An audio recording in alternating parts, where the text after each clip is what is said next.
Okay, I'm going to walk you through how to perform the wall-referenced single leg RDL. It's a really great drill to be performing if we struggle to find the backside of the hip, in other words, the glute, when we're performing some sort of hinging style exercise. This will be a drill that we focus on the technique that's utilized versus trying to just rush through and have poor execution, let's say. So I'll show you a couple different angles so you get a good feel as to what we're looking for. But what we mean by wall referenced is that one leg is going to be having the foot up against the wall. And I really like to utilize a little bit of a support system so that we can really focus on getting heavy in the leg that's going to be involved. And right now I'm going to utilize this technique on my right leg.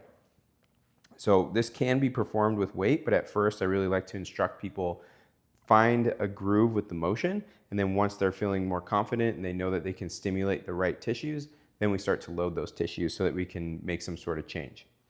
So what I'll do is I'll get a decent ways away from the wall. I'm going to bring my left foot back behind me. I want to make sure that my knees, I don't want them perfectly in line with one another. I kind of want to take like a B stance position here. So I want this right leg slightly in front of the left leg. And then what I'll end up doing is holding on here, and I'm going to reach my right glute for the wall behind me, let my knee slightly bend. So I don't ever really want to lose this position of the knee. I want my foot grasped against the floor, specifically right in towards my big toe pad right here on the line of my sock. I'll lean over, reach for my foot, push down through the floor to stand back up, and I'll just keep slowly loading that over and over again. A couple things that can happen while people are performing this is they'll start to jut their hip out to the side. We're really trying to stay heavy into the middle of that foot and more towards the big toe. So if anything, we want to almost exaggerate slightly our leg going more inward so that my pelvis can drop over as I reach and perform a hinging style movement.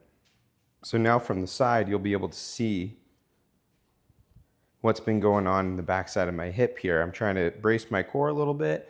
I will reach my butt back for the wall behind me, reach down towards my toes, press up through the floor and stand back up. I'm not trying to allow my body to round too much because I'm trying to go position over everything. So when that gives up, that's technical failure. We want to make sure that we can reestablish good technique. Core is engaged, spine is engaged. I reach that hip back. I'm thinking long torso. Reach, reach, reach, reach, reach. Knee is not coming back this way.